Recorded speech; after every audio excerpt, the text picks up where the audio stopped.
अब यहाँ पर हम कोर क्वेश्चंस की बात कर लेते हैं। अमीनो एसिड्स को नाइपर बहुत अच्छे से टारगेट करता है।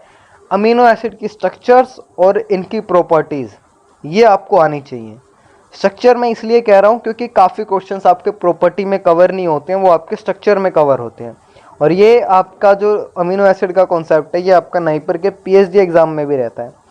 कार्बोहाइड्रेट स्पेशली इसमें रिड्यूसिंग शुगर को टारगेट करते हैं या फिर म्यूटा रोटेशन को। आप इसे दोनों पॉइंट ऑफ व्यू से पढ़ सकते हैं, चाहे आप केमिस्ट्री के व्यू से पढ़ें या आप बायोकेमिस्ट्री के व्यू से पढ़ें, दोनों से ही आपके क्वेश्चन बनेंगे, लेकिन केमिस्ट्री पॉइंट ऑफ व्यू को ज़्यादा मैंडेट है।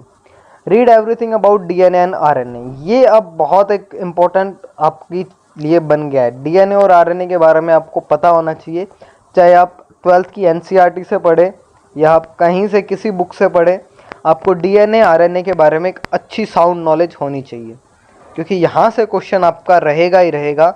और इसके साथ साथ आपका जो प्यूरिन एंड पिरिमिडिन का सिंथेसिस और डिग्रेडेशन है यहाँ से, क्योंकि ये जो आपका सिंथेसिस और डिग्रेडेशन है ये बहुत सारी चीज़ों को रिलेट करता है। जैसे आपकी एंटी गाउट ड्रग है वो प्यूरिन और पिरिमिडिन से रिलेट होती हैं, इसके साथ साथ एंटी कैंसर ड्रग हैं वो प्यूरिन और पिरिमिडिन से रिलेट होती हैं। तो ये आपको करके जाना चाहिए ज़रूर। पीसीआर एंड इट्स टाइप्स, अब पीसीआर पूछा जाता था आपसे, इसका प्रिंसिपल क्या है, ये किस तरह से करते हैं। अब और ये ज़्यादा ज़रूरी हो गया, क्योंकि जैसे आप देख रहे होंगे रैपिड पीसीआर है या आरटी-पीसीआर है, वो अब ज़्यादा यूज़ होने लग गया, तो लोग ज़्यादा अवेयर है, तो इससे क्वेश्चन आपका रह सकता है। पेनिसिलिन अगर आप देखेंगे तो इसकी स्टार्टिंग से लेकर कहाँ से बना था, प्राइमरी कंपाउंड क्या था, सिंथेटिक क्या है, जो उसके बाद क्या लिमिटेशंस आई, उसके साथ साथ अब हम कैसे सिंथेटिक में बना रहे हैं, रेजिस्टेंट कौन कौन से आपके जो हैं, जैसे आप देखेंगे स्टेफाइलोकोकस ऑरियस है वो आपका वैनकोमाइसिन से आपका जो है रेजिस्टेंट है, तो ये सारी चीज़ें आपको पता होनी चाहिए।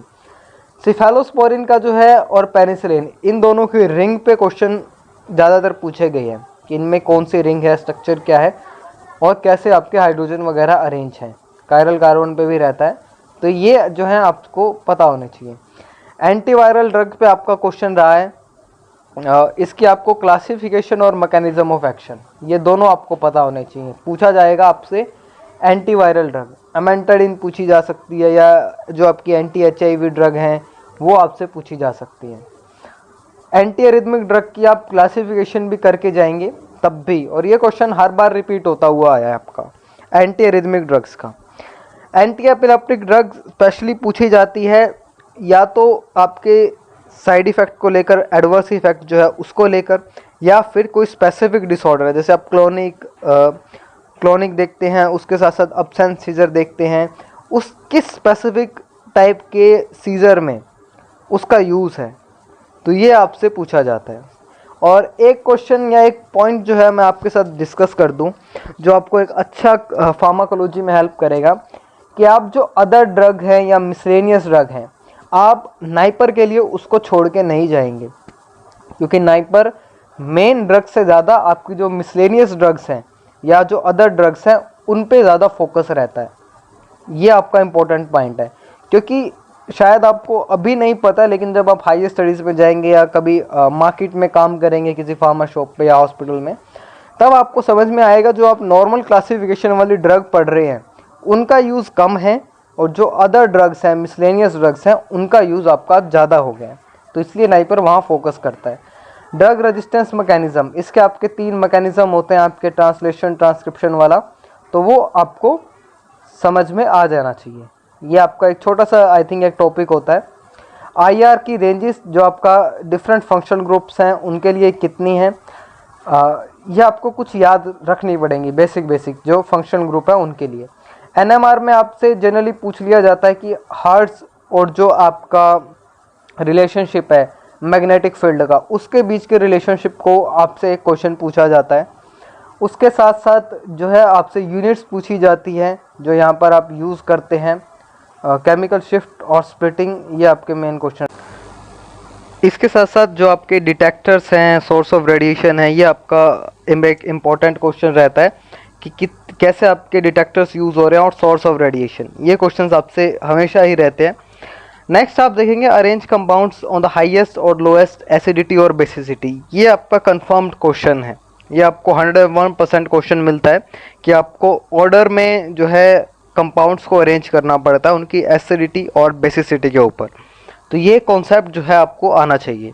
एक क्वेश्चन आपका कैटालिस्ट से रहता है, जो आप कैटालिस्ट यूज़ करते हैं डिफरेंट केमिकल रिएक्शंस में, वहाँ से नेमिंग रिएक्शन आपको करके जाना चाहिए।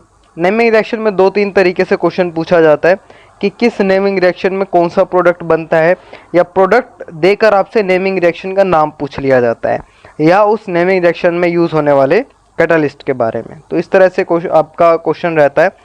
Next is the titration application.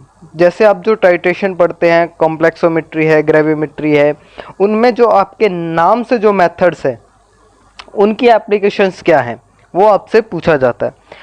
Anti TB and anti malarial drugs, इसमें आपका मैकेनिज्म ऑफ एक्शन और स्पेशली जो है इनके एडवर्स इफेक्ट वो आपसे पूछे जाते हैं। आइसोनिजाइड का कभी पूछ लिया जाता है, या आपसे कभी रिफेम्पसिन का, एथम्ब्यूटॉल का पूछ लिया जाता है, क्यूनिन, हाइड्रोक्सीक्यूनिन, इनके आपके साइड इफ़ेक्ट जो है वो आपसे पूछे जाते हैं।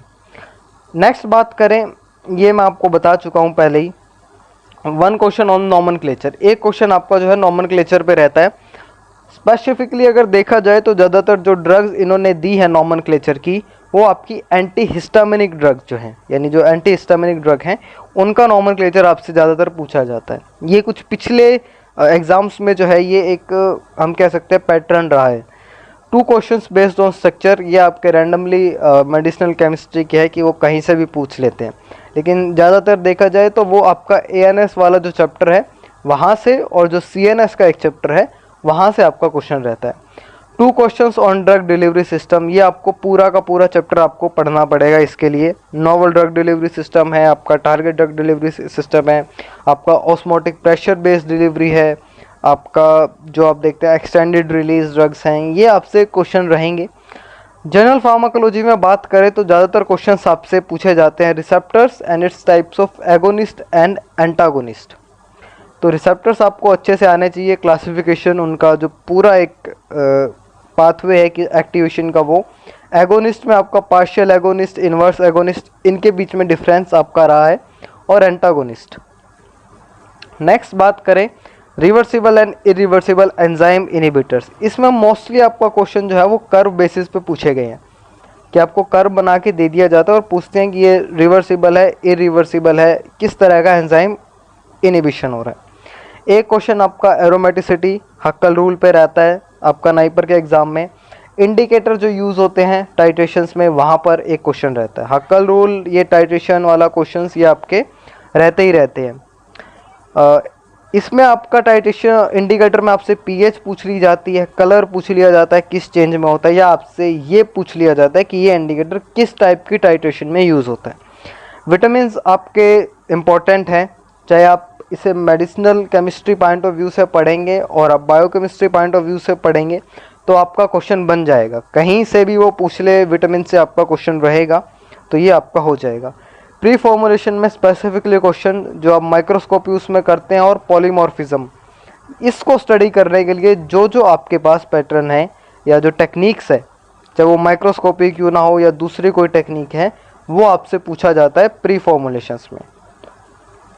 नेक्स्ट बात करें हम कैप्सूल टैबलेट, इसमें स्पेसिफिकली आपसे प्रिपरेशन टेक्निक और डिफेक्ट्स को ठीक कैसे कर सकते हैं, ये चीज़ें आपकी टैबलेट कैप्सूल से मेनली पूछी गई हैं। मशीन्स जो यूज़ होती हैं डिफरेंट तरह की टैबलेट बनाने के लिए, डिफरेंट तरह के कैप्सूल बनाने के लिए, वो आपसे पूछी जाती हैं। डिसोल्यूशन ऑपरेटर्स जो है आप ज़रूर पढ़ के जाएं, वो आपसे पूछा जाता है।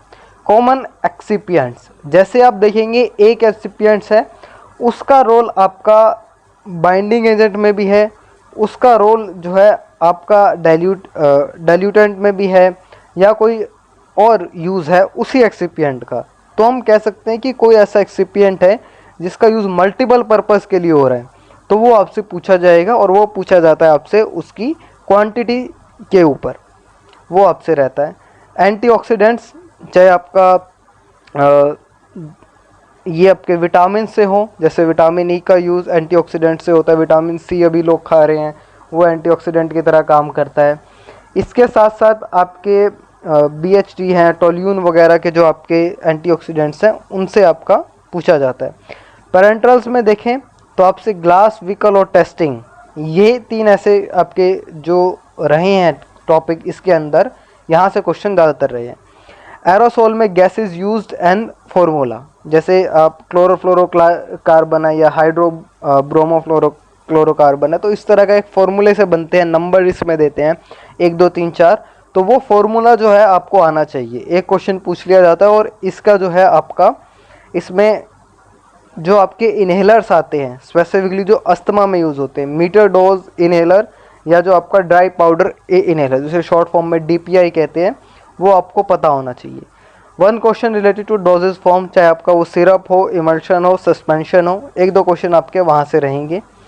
Focus on testing and the exceptional cases, तो इसमें आपका ये इम्पॉर्टेंट है कि आपको टेस्टिंग जो है, चाहे वो कोई भी प्रोडक्ट हो उसकी, और आपका जो है वहाँ पर जो एक्सेप्शनल केस है वहाँ फोकस रहना चाहिए। अब उसके साथ साथ जो आपके डायरेक्ट क्वेश्चंस हैं, नेम्ड बेस्ड एडवर्स इफेक्ट, इसकी एक पूरी लिस्ट है कि आपका नाम से जो एडवर्स इफेक्ट है वो और उनकी ड्रग्स, इंपॉर्टेंट ड्रग इंटरेक्शन कुछ आपके 5-6 ही हैं। फार्माकोग्नोसी में आपका क्वेश्चन सेकेंडरी मेटाबोलाइट और उसके पाथवे, जैसे आप सिक्मिक एसिड पाथवे देखते हैं वहाँ से रहता है। फ्लेवोनॉइड की क्लासिफिकेशन पे आपका रहता है कि सस्क्यूटरपीन है, डाइटरपीन है, ट्राइटरपीन है, वहाँ से आपका एक क्वेश्चन पूछे जाने लगा है।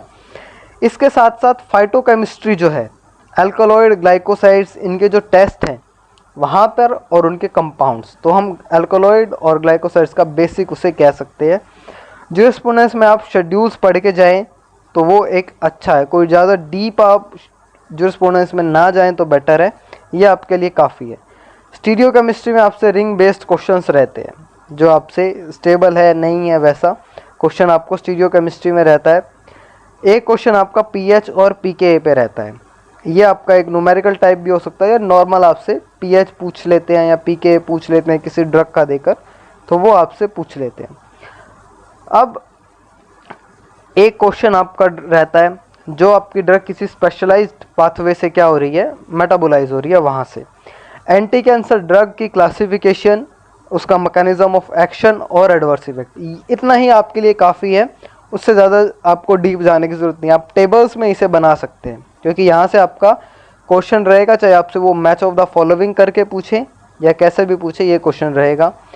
List of drugs and criteria for therapeutic drug monitoring, अब जिन ड्रग्स का आप थेरेप्यूटिक ड्रग मॉनिटरिंग करते हैं वो कौन सी है और उसके साथ साथ क्राइटेरिया क्या है थेरेप्यूटिक ड्रग मॉनिटरिंग करने का, वो से। एक्सेप्शनल केसेस, जैसे आपका रहता है कि सारे कौन कौन सी ड्रग प्रो ड्रग्स हैं या नहीं है, उसमें आपका रहता है।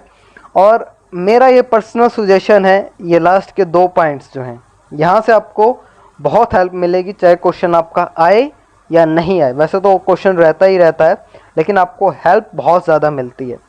बायोफार्मास्यूटिक्स का आपका जो फर्स्ट चैप्टर रहता है बेसिक्स का, वो आपको पूरा कंसेप्चुअल समझ में आ जाना चाहिए, रट्टा कोई फ़ायदा नहीं देगा, वो आपको पता होना चाहिए। इसके साथ साथ RDT आपका रिकम्बिनेंट DNA टेक्नोलॉजी, आप जो बात करते हैं, जीन थेरेपी की बात करते हैं, वो अब आपको पता होना चाहिए। उसके साथ साथ टेक्निक्स होगी, जैसे आपका अलाइजा हो गया, माइक्रोस्कोपी होगी, तो इसको आप देखेंगे तो आप एक अच्छा स्कोर, जितने भी मैंने यहाँ ये आपके टॉपिक्स या क्वेश्चंस डाले हैं, ये आपके ऑलमोस्ट हर एग्ज़ाम्स में कॉमन रहे हैं या इनसे आपके क्वेश्चन रहा ही रहा है, तो आपको थोड़ा एक गाइड हो जाएगा प्रिपेयर करने में और आपकी शायद जो है अच्छा एक marks. So I hope you like the video, you can press the subscribe button. Thank you so much and all the best.